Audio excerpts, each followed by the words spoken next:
boa noite. Vamos a Mateus capítulo 12, versículos 15 a 21. Evangelho segundo Mateus, capítulo 12, versículos 15 a 21, que diz o seguinte: Mas Jesus, sabendo disto, afastou-se dali. Muitos o seguiram e a todos ele curou, advertindo-lhes, porém, que não o expusessem à publicidade. Isso aconteceu para se cumprir o que foi dito por meio do profeta Isaías. Agora ele cita o profeta: Eis aqui o meu servo que escolhi, o meu amado, em quem a minha alma se agrada. Farei repousar sobre ele o meu espírito, e ele anunciará juízo aos gentios. Não entrará em discussões, nem gritará, nem fará ouvir nas praças a sua voz. Não esmagará a cana quebrada, nem apagará o pavio que fumega, até que faça vencedor o juízo. E no seu nome os gentios colocarão a sua esperança. Vamos orar. Santo Deus, nosso bom Pai, que o Teu Espírito Santo nos ajude a transmitir texto tão belo e assunto tão rico e tão caro aos Teus olhos. Em nome do Senhor Jesus Cristo, te entregamos esta pregação e o resultado dela. Em nome do Senhor Jesus Cristo. Amém.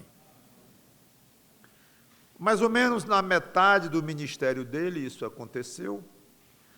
Ele sabia que estavam planejando matá-lo, então ele se afastou, como diz aqui.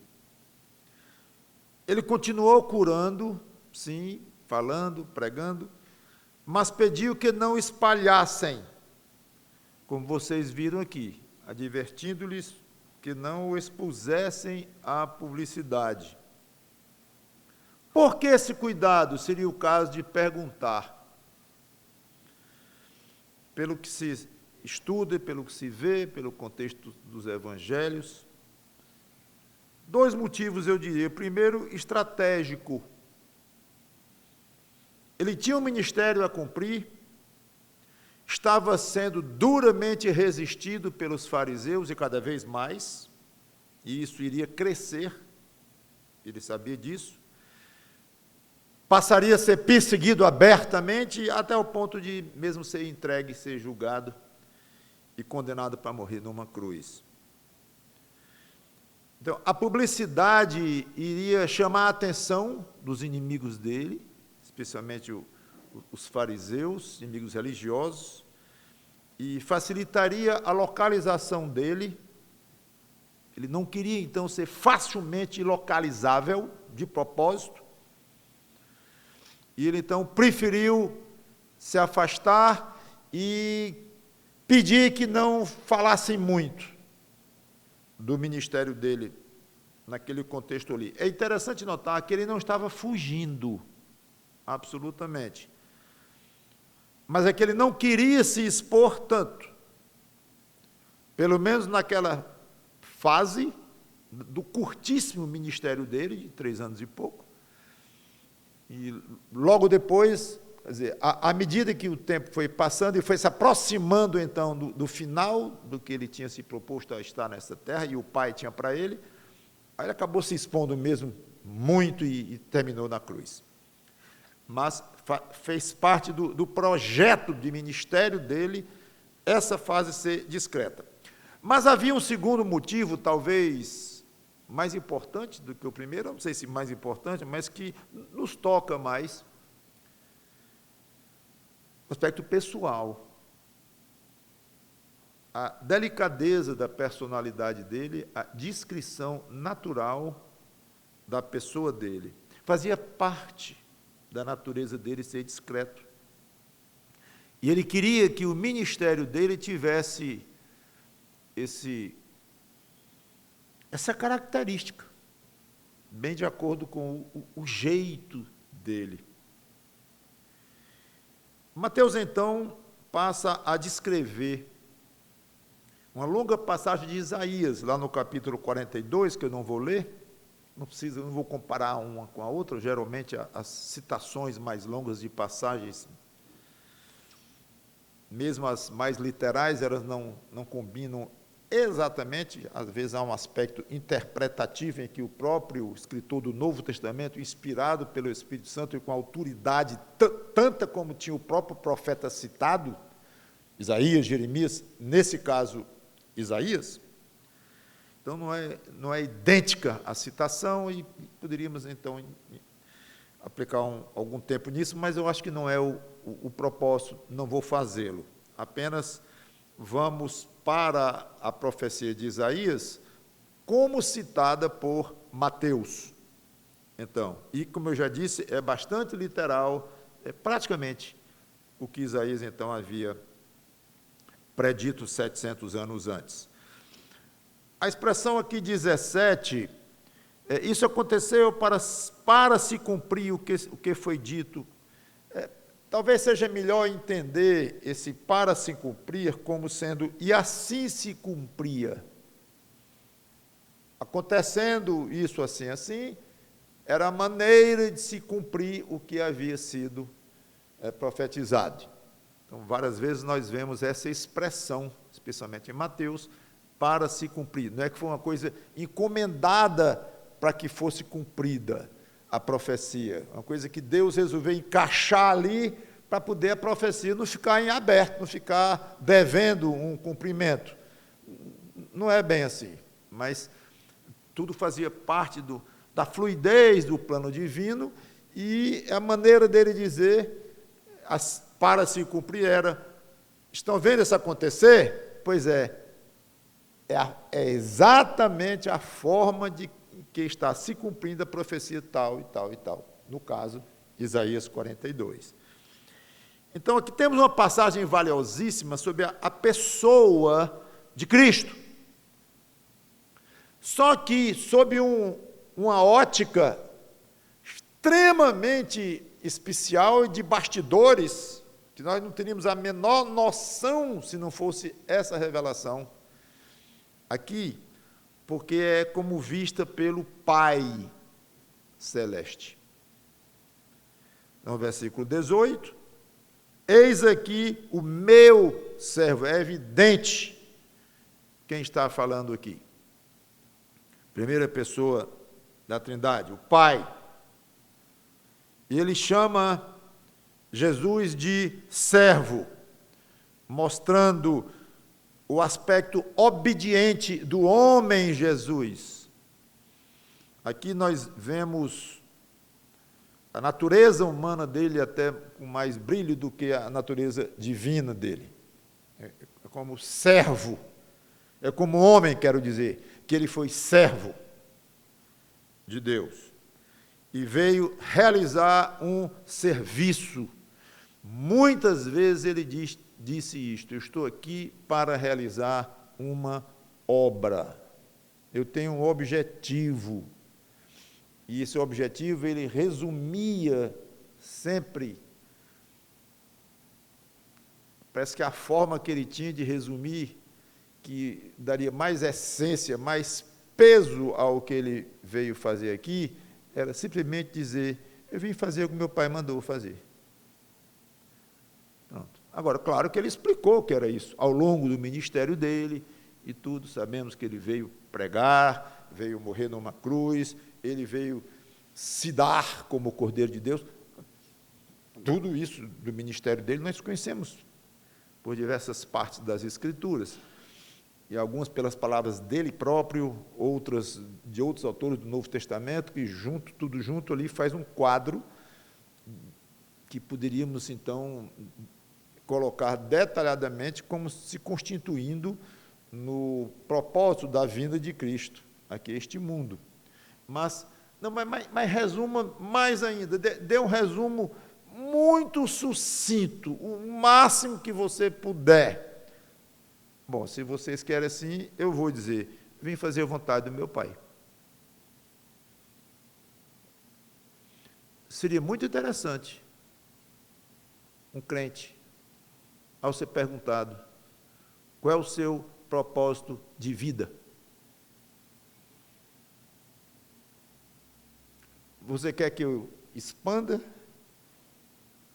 Assim, no sentido de, eu sou solteiro, então eu penso em casar, eu penso em ter família, solteiro ou solteira, e quero família, eu quero me formar, não, eu quero me entregar ao Ministério de Missões, eu não sei, você quer que eu detalhe bem aqui o propósito? Não, eu quero ser empresário, eu quero isso, eu quero... Tem uns planos aí, eu quero escrever e tal. Não, eu não tenho muito tempo para ouvir, não, eu quero é bem resumido. Quero ser um crente fiel. Ah, muito bem. E fazendo assim, tá. Resuma mais. Seria muito bom se isso não fosse uma entrevista que alguém estivesse fazendo com você, mas um pensamento, uma convicção dentro do seu coração. Como é que eu resumiria para mim mesmo? Numa pequena frase. Meu grande objetivo neste mundo.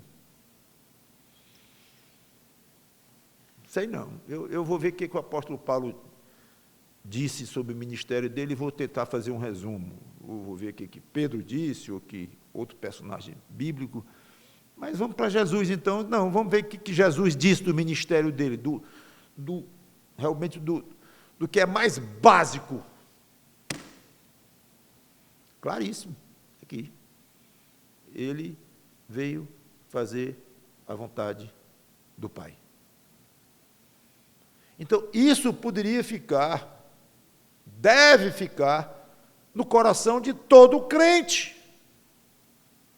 Todo crente. Talvez pensar nisso todo dia.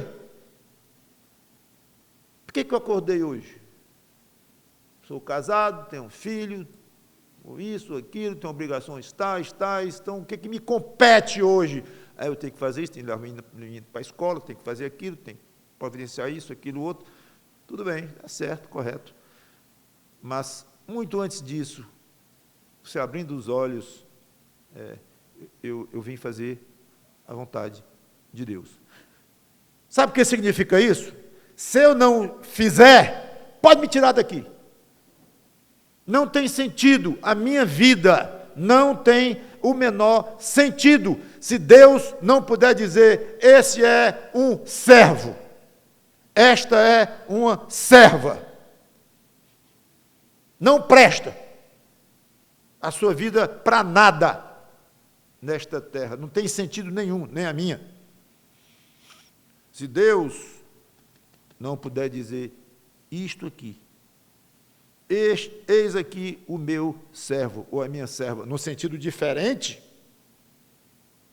no aspecto de que ele tinha um serviço específico para ele, que não é o seu.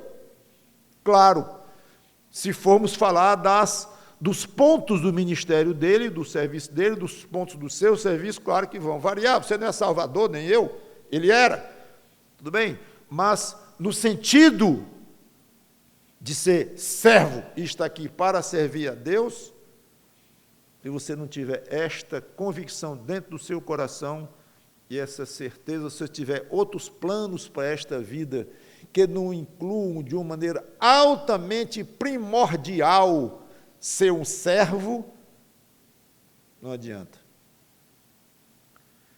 Que escolhi, eis aqui o meu servo que escolhi. Essa palavra escolhi é riquíssima. Ela significa Messias no hebraico, significa Cristo no grego, é ungido.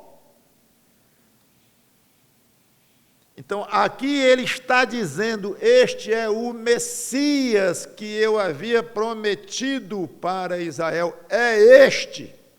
A palavra no hebraico é Messias, e no grego, Christos, e no português, ungido. Mas nós não chamamos Cristo? Sim, porque nós transliteramos do grego. Nós aportuguesamos a palavra grega Christos. E então colocamos como nome para ele, Cristo. Mas na realidade, significa algo o nome Cristo, que é, no caso, ungido, escolhido para aquele serviço. Eis aqui o meu servo, que escolhi, o meu amado. Várias vezes Jesus Cristo falou do amor que o Pai tinha por ele. João 17, aquela oração sacerdotal é linda, porque fala muito. Jesus abre o coração e fala bastante da relação entre pai e filho. Naquele lugar e em outros, ele falou do amor do pai por ele, do amor dele pelo pai, era uma constante. Constante, o meu amado, eu o amo. Como se Deus estivesse dizendo exatamente isso, eu o amo muito. Em contrapartida, ou como um contraponto à ideia de você resumir a sua vida como servo, eu sou servo de Deus, se não for como servo, minha vida não tem sentido, mas será que é fácil ser servo de Deus aqui num mundo em que Ele próprio, Deus, entregou a um outro Deus, um Deus aí muito ruim, um Deus no sentido minúsculo da palavra Deus, né? Chamado Deus desse século, o diabo, que não é Deus coisa nenhuma, no sentido amplo da palavra Deus, como só Deus pertence, só Deus tem o direito de ser chamado de Deus, mas ser servo do Deus Criador, do Deus único, num mundo entregue a um deusinho aí, mas muito violento, muito malvado, muito mau e com muito poder permitido pelo próprio Deus. Então, essa questão de dizer que é servo de Deus não é fácil, não. E deve ser muito difícil. E é muito difícil. Pelo menos para muitos. Não sei o quanto pesa para você essa função de servo. Pesa não apenas na sua mente, nas dificuldades de você vencer aí as resistências desse mundo, mas não só na sua mente, mas no seu dia a dia, na prática mesmo. E muitas vezes é duro. De acordo com os interesses desse mundo, nós estamos na contramão como servos de um Deus que o mundo não quer nem saber, e é contra, e odeia este Deus. Pois é como eu disse, mas há um contraponto aqui, é pensar assim, esse Deus me ama, do qual eu sou servo. Será que você pode dizer assim, se você tem um emprego, você tem um patrão, pelo menos um chefe. Meu patrão me ama? Não sei, pode ser, pode não ser. Seu chefe lhe ama? Não, aquele ali me odeia. Bom, o meu gosta de mim, o teu pode te odiar, mas o meu até que vai com o meu jeitão. Então, mas a rigor, na realidade, não tem muito sentido essa pergunta. O teu patrão te ama? Mas eu não estou lá para isso. Não estou lá para ser amado, para amar, como servo. Eu estou lá para servi-lo e fazer o que ele manda, obedecer os horários, obedecer minhas missões, e ele pagar o salário que ele me prometeu, e acabou-se. Ele trate de me respeitar como empregado, eu trato de respeitá-lo como patrão, como chefe. Bem, é uma coisa mais fria, né? Servo tem esta ideia. Mas com Deus, não. Tem todo o sentido do mundo o crente pensar: eu sou servo de um Pai celeste, de um Deus que me ama. E Cristo penou, sofreu, homem de dores e que sabe o que é padecer, e foi até o fim. E imaginem o quanto o fato de ele ser amado, muito amado pelo Pai dele, isso o sustentou, isso o manteve firme. Pois use esse fato para você, dentro da sua missão de servo de Deus e das durezas inerentes a essa condição neste mundo aqui. Eu acho que nós sermos servos de Deus no céu ou na Nova Jerusalém vai ser fácil. Não teremos mais o diabo ao redor querendo nos destruir, nos devorar. Não teremos mais o pecado dentro de nós que nos afasta deste Pai querido. É outra coisa, mas aqui, sermos servos e servos dedicados mesmo, cuja principal função na terra, na vida, é ser servo,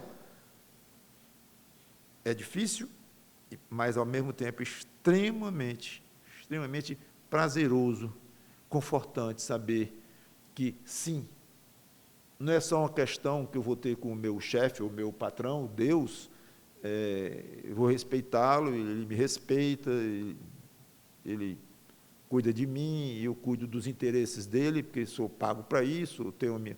Não, aí não. Agora, esse serviço aqui é gostoso, é na base do amor. Tem obrigação? Tenho. Estou fazendo um favor a ele? Não. Tem obrigação, tudo está mantido. Mas tem tudo a ver, meus irmãos, pensar em amor do seu chefe para com você. Aí vem, é bonito demais, parece que cada vez fica mais bonito, né? O meu amado, em quem a minha alma se agrada, em outra versão tem se compraz, que significa a mesma coisa. Mais de uma vez, nós lemos isto na Escritura, essa declaração pública, que não é o caso aqui, mas eu digo público é quando o próprio Pai diz em alta voz: este é o meu Filho amado em quem minha alma se compraz ou minha alma se agrada.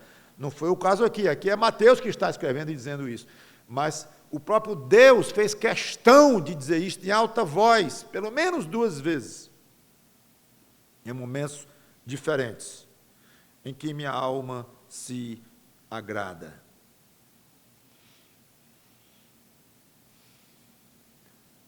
Cristo se agrada de você? Você já pensou nisso? Já se interrogou isto? É uma pergunta teologicamente muito interessante. Cristo se agrada de você? Por um lado, você pode dizer: quem sou eu para responder isso? Não seria uma arrogância minha, não. Assim, uma prepotência de dizer: claro que Cristo se agrada de mim. Um show de pessoa como eu, aí é prepotente mesmo. Eu tenho que reconhecer. E haveria de não se agradar. Essa é beleza de pessoa, né? Então, não vou responder porque parece ser arrogância e tal. Bom, esse tipo de resposta, sim, mas você tem que responder sim, logo de saída, num aspecto fundamental.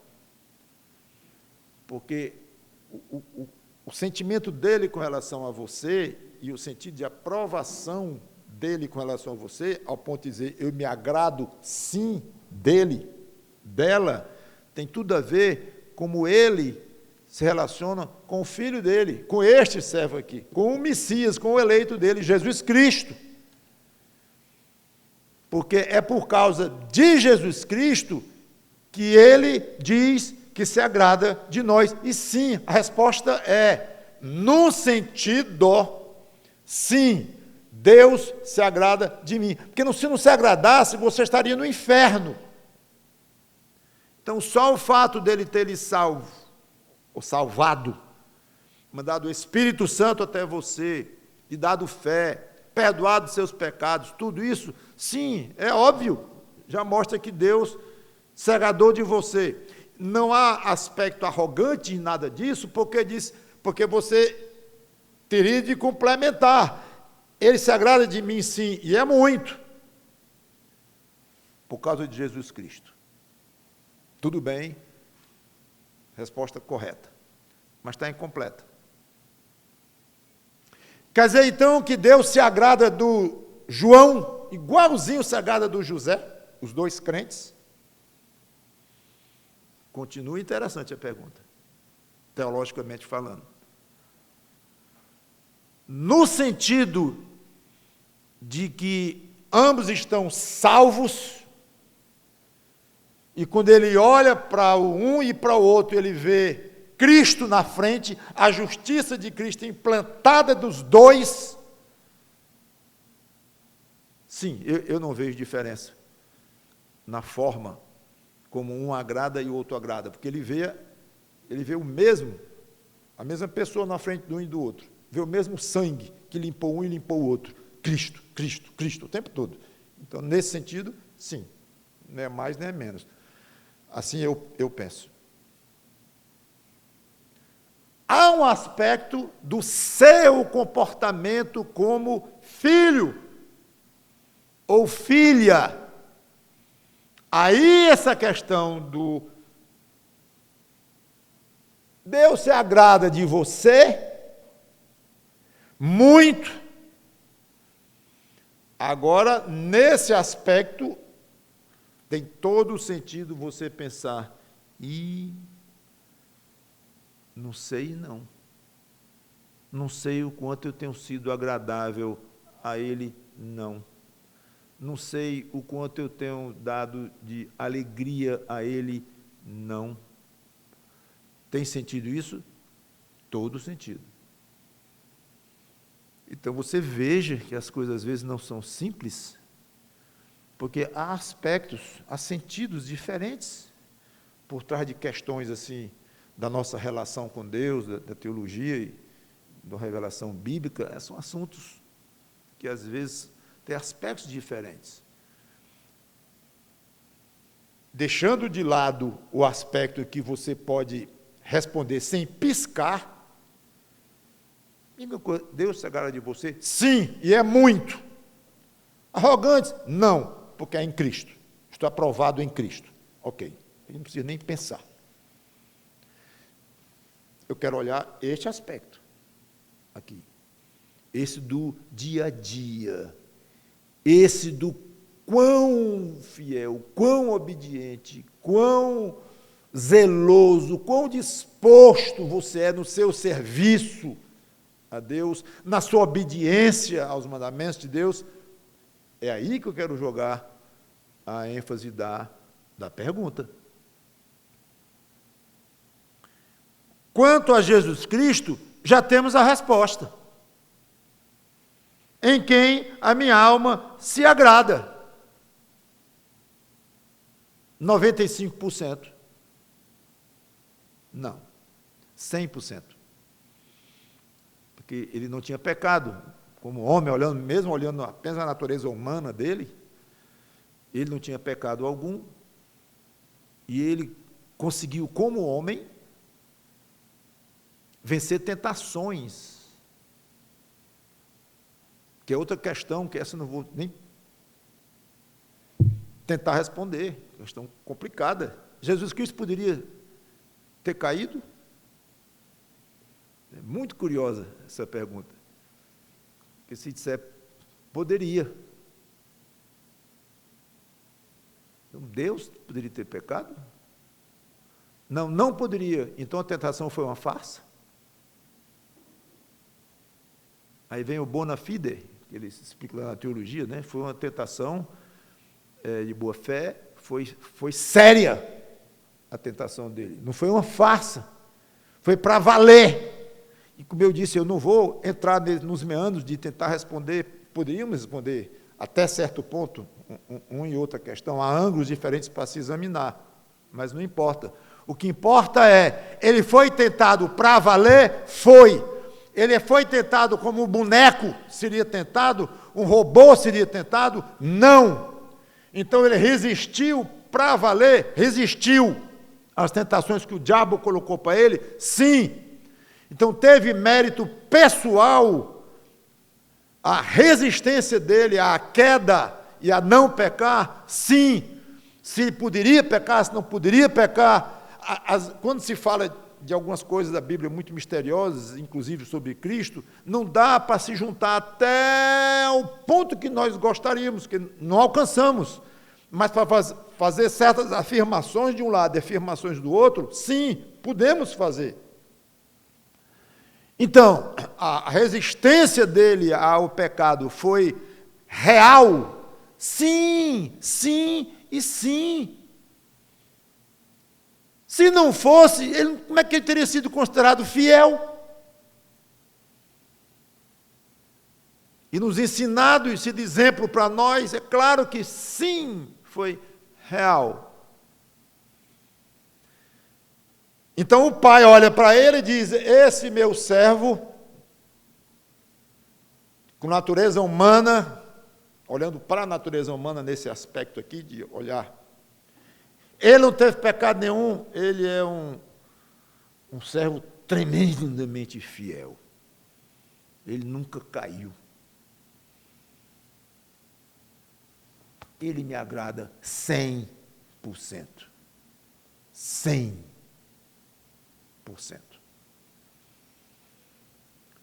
É exatamente esse agradar de Deus, total, quanto à pessoa do Filho, como já expliquei, que ele passa para nós o que ele se agrada de nós, nos salvou, vai nos levar para o céu, já expliquei.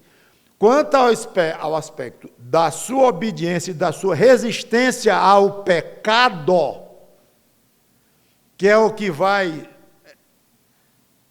delimitar ou mostrar o grau com que Deus vai dizer que você o agrada, pelo menos um dos fatores que vai mostrar isso, aí tem que se ver o seu dia a dia. O seu dia a dia.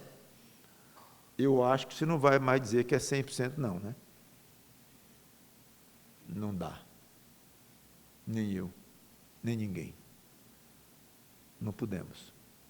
Ok, então vamos dizer que pena e vamos tocar para frente. Não, que pena coisa nenhuma. Que pena coisa nenhuma. Você é responsável pelo percentual que Deus diz que se agrada de você. O percentual teórico, estou inventando aqui até essa questão percentual, que não é bem assim, mas a intensidade com que o pai olha para você e diz, eu me agrado deste cidadão aqui, deste meu servo, dessa minha serva.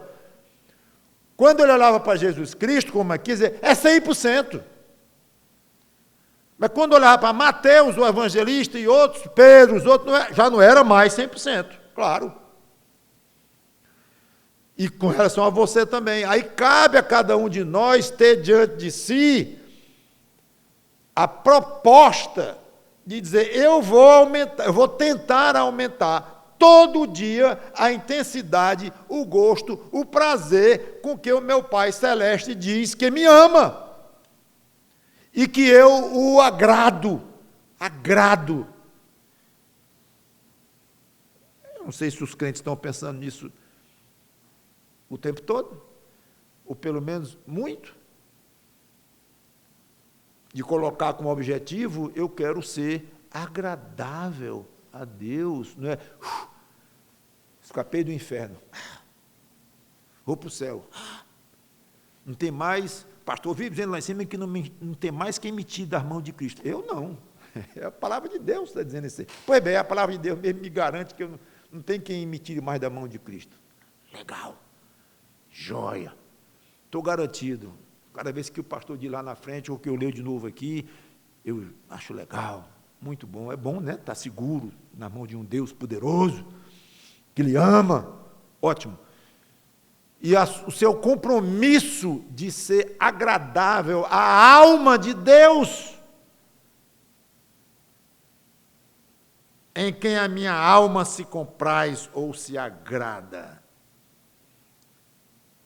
Continuando, meu irmão, minha irmã, faça esse tipo de reflexão com frequência. Com frequência. Senhor, tu estás se agradando de mim, nesse sentido que eu já expliquei, no sentido de minha fidelidade a ti, meu compromisso contigo, qual é o grau com que eu estou te agradando? Agora, ele não vai responder, se ele quisesse, ele responderia, mas não é assim que ele trata normalmente, vai lhe responder, não vai lhe dar uma nota, senhor, diga aí entre nota de 0 a 10, onde é que eu estou tirando, não é bem assim, claro, mas a sua responsabilidade de agradá-lo cada vez mais é real. E a forma de você agir e caminhos para você seguir nesta direção e nesse objetivo, é só o que tem nas Escrituras. É só o que tem. Eu não vou dizer aqui, não vou dar todo o resumo de uma vida cristã agradável a Deus, tal, não é o propósito aqui, mas você sabe muito bem. Então, cuide de você próprio, lá no seu coração, se dispor. Eu quero ser mais agradável a ti do que eu tenho sido. Eu quero sempre crescer, sempre crescer. Eu tenho um objetivo, tenho um alvo, tenho um padrão? Tenho, Jesus Cristo. Tenho uma medida máxima? Tenho, Jesus Cristo. Igual a ele. Pronto, eu não quero ser mais do que ele. Primeiro porque não dá. É o máximo. E sabendo que você não vai conseguir nesta terra também. Mas é o alvo. Eu quero que tu olhes para mim e cada vez possa dizer, o meu agrado por este servo ou minha serva está mais perto do meu agrado com Jesus Cristo, meu servo querido, com o meu agrado que eu tinha contigo, está mais perto do agrado que eu tinha com ele do que há um ano atrás, do que há 2 anos atrás. Isso é uma forma de progresso espiritual. Talvez haja várias respostas para essa pergunta. O que seria um padrão espiritual elevado, coisa assim? Como é que a pessoa sabe estar crescendo espiritualmente? Uma boa resposta seria o nível de agrado com que a sua vida se torna diante do Pai. E quanto mais perto do agrado que ele tinha com Cristo, claro que melhor.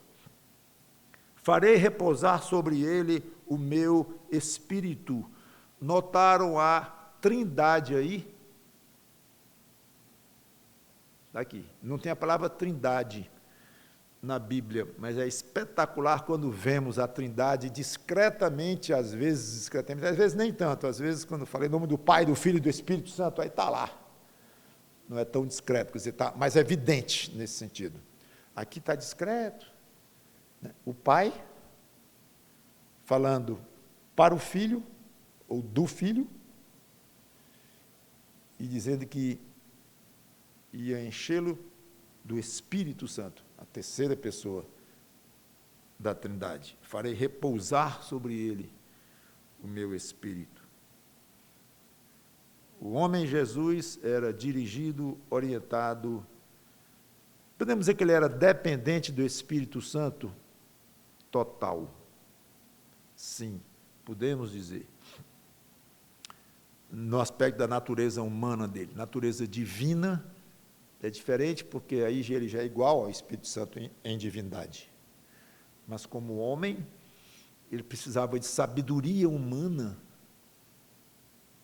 para poder agir, reagir, se relacionar com o Pai, um homem, adorar o Pai de uma maneira correta.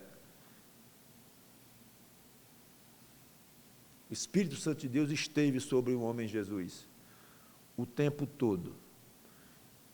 E a famosa passagem que diz que o Espírito Santo foi dado a ele sem medidas. Foi total, absolutamente. Por isso que eu estou dizendo. A gente pode dizer que ele foi dependente do Espírito Santo, Cristo, totalmente.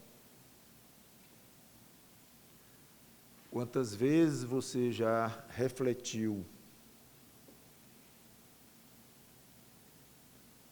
O quanto eu sou dependente do Espírito Santo de Deus. O quanto eu me deixo dirigir pelo Espírito Santo de Deus. Pastor, hoje está com umas perguntas meio complexas.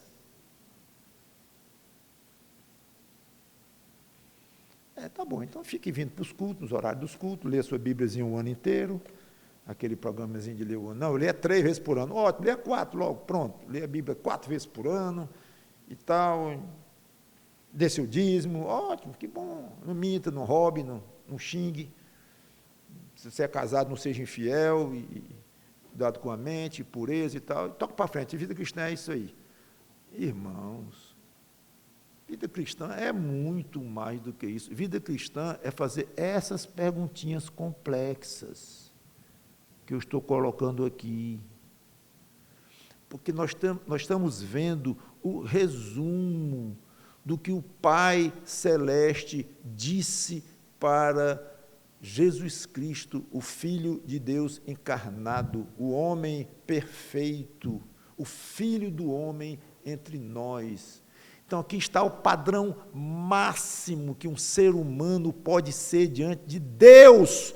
E está falando aqui de um ser humano, que é o nosso Salvador, como Deus. Mas morreu como homem, para poder salvar homens, tinha que ser um homem. Na forma como Deus estabeleceu sua lei lá, claro, derramando sangue humano e tal. Mas o fato aqui está o resumo do que é um currículo de um ser humano aos olhos de Deus Pai, um currículo que tira 10. 10. Você não almeja conhecer esse currículo, ou seguir, ou ter como referencial alguém assim? Como é que você vai chegar a imitar Jesus Cristo nessas coisas, sem uma reflexão, desta maneira como eu estou colocando aqui? Não é só medir por atos externos seus, ou até por atos internos, coração seu, sua vida diante de Deus, mas é pela disposição íntima que antes do pensamento, antes da obra boa que você fez lá, qualquer que tenha sido, antes da sua vida prática diante de Deus, tem lá dentro um desejo enorme de ser o mais fiel possível, o mais aprovado possível, o mais amado possível, o de ser mais agradável possível. E que maravilha que nós não temos aqui, pena, eu vou ter que basear em quem para seguir aqui? No pastor da minha igreja. Não faça isso não, por favor. Eu acho que eu sou fã do Charles Spurgeon. Vai ser esse padrão aí. Não faça isso. Calvino, não. Vá ler sobre ele. Lutero, cigarranha. Pensar como o nosso exemplo máximo de vida. Homens de Deus, óbvio. Cheios de virtudes e cheios de defeitos. Sim, vamos imitá-los nas virtudes. Pode imitar à vontade. Mas aos defeitos enormes. Então vamos subindo, vamos bater em apóstolo Paulo lá. Vá não, porque o currículo que ele próprio apresentou dele, você vai querer imitá-lo naquilo que ele disse lá, os defeitos dele? Eu não vou. Vamos subindo aqui, vamos bater em Abraão. Onde é que você vai bater? Esqueça. Esqueça alguém da raça humana para ter como modelo absoluto, certo? Não, tem um da raça humana para ser o seu modelo humano de crente, de alguém cuja vida, pensamentos, propósitos agradam a alma de Deus.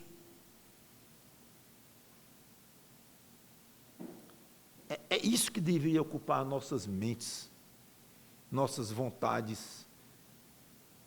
No início, lá antes de tudo, eu não estou fazendo pouco do viver em si, como disse, da sua prática cristã, das suas contribuições. Eu acabei de pregar 2 mensagens de 1 hora cada sobre ofertas, a importância da oferta na igreja, da parte financeira, do serviço e tudo. Eu falei em serviço agora já e tal. Mas essas coisas vão fluir desse espírito que lá dentro de si se dedica a Deus de uma maneira insistente. Eu não abro mão. Eu quero ser igual a Jesus Cristo. Eu sei que não vou ser nunca, mas eu agora quero imitá-lo. E eu quero que todo dia eu te agrade mais do que ontem. Eu não conheço um alvo de vida mais rico para um crente do que o que nós estamos lendo aqui, não.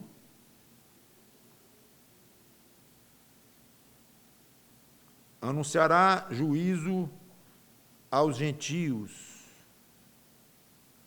conforme diz aqui, no versículo 18 ainda, todo é no versículo 18. Profetizado que o Messias teria o ministério para os gentios, anunciando o direito, ou seja, a lei, a justiça divina. A gente pode entender isso aqui como plano de salvação. Como é que Deus vai exercer o direito dele sobre esta terra? O plano de salvação para os que seriam salvos e a condenação para os que não serão ou seriam salvos. Deus vai exercer justiça nesta terra. Como? Ele veio explicar. Perfeitamente. E nós vamos ver, já estou encerrando aqui, nós vamos ver na próxima pregação, a continuação, como é que Deus iria fazer essa justiça aqui, porque o próprio Jesus Cristo veio anunciar, veio mostrar como seria isto, a forma de Deus exercer essa justiça. Eu entendi, a justiça aos judeus também. Aliás, em primeiro plano, nós vemos, Paulo nos ensina isso, mas aqui está os gentios. Então, aos judeus, sim, também, claro, mas aos gentios, porque se não tivesse nada aqui para os gentios, poderíamos falar muito da justiça que Deus faria com os judeus, nós ficaríamos só olhando. E se envolvesse algum tipo de salvação nessa justiça, quem sabe que há, mas faz de conta que a gente não saiba. Como essa justiça aqui não interessa, é só para os judeus. E nós, gentios? Nós não fomos escolhidos por ele como um povo deste mundo foi, que é o povo judeu, os que são descendentes sanguineamente de Abraão. É para eles lá, tudo é para eles, o que tem para eles, a condenação é para eles, se tem alguma salvação é para eles, se Jesus Cristo veio fazer alguma coisa é para eles, e para nós não sobrou nada. Deus não nos escolheu, a salvação é baseada em eleição, e Deus diz claramente que Israel é o povo eleito dele, então, para nós não tem nada, só pregando aqui ficar, que pena, só morrendo de inveja dos judeus, no caso das coisas maravilhosas que Deus iria fazer com eles. Não. Você tem tudo a ver com a forma como Deus vai exercer o direito dele nesta terra. Você vai ser alcançado por esse direito ao ser exercitado. Você não escapa de receber de Deus a justiça dele. Tanto de uma maneira como de outra. Se essa justiça se vestir de salvação, de bênçãos, você está incluído nessa possibilidade. Se está também, que está na forma de condenação, você também vai ser alcançável.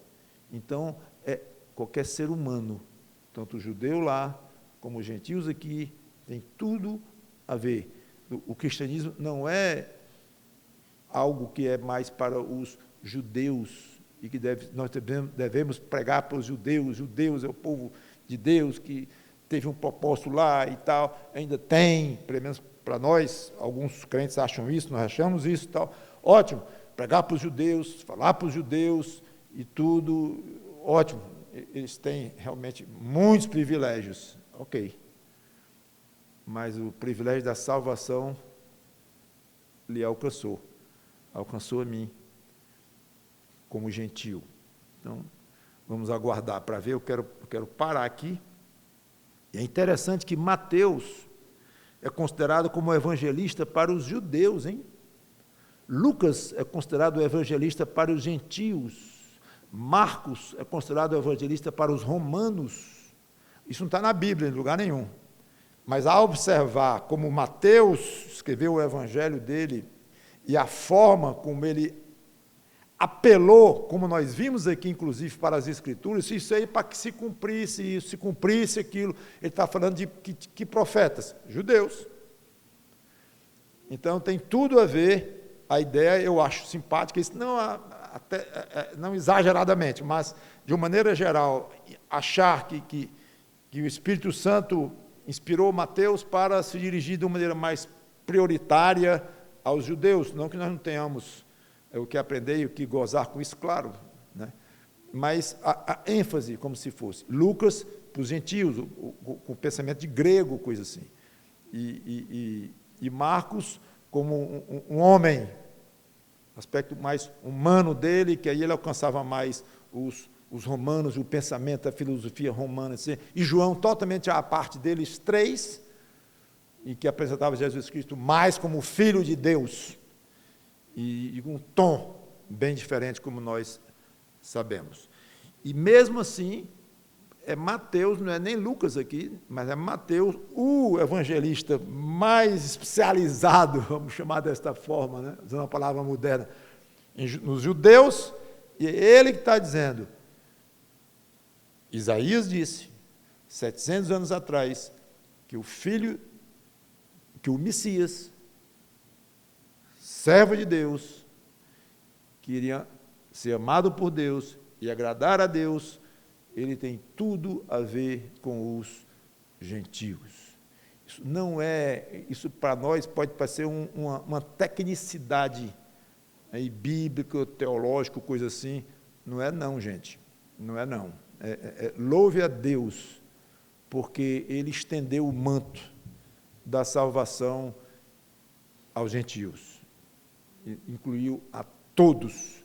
E não pense que porque não é judeu, que nós então pegamos uma espécie de uma rebarba da salvação de Cristo, do que ele tem para oferecer e tal, como às vezes ele deu a entender, ele próprio, em resistir, preguei há pouco tempo sobre isso, a fazer alguns milagres às vezes com alguém que não era judeu e tal, mas ele queria enfatizar naquele aspecto, naquele momento, de fato, a posição dos judeus dentro disso tudo, mas nunca ele deixou de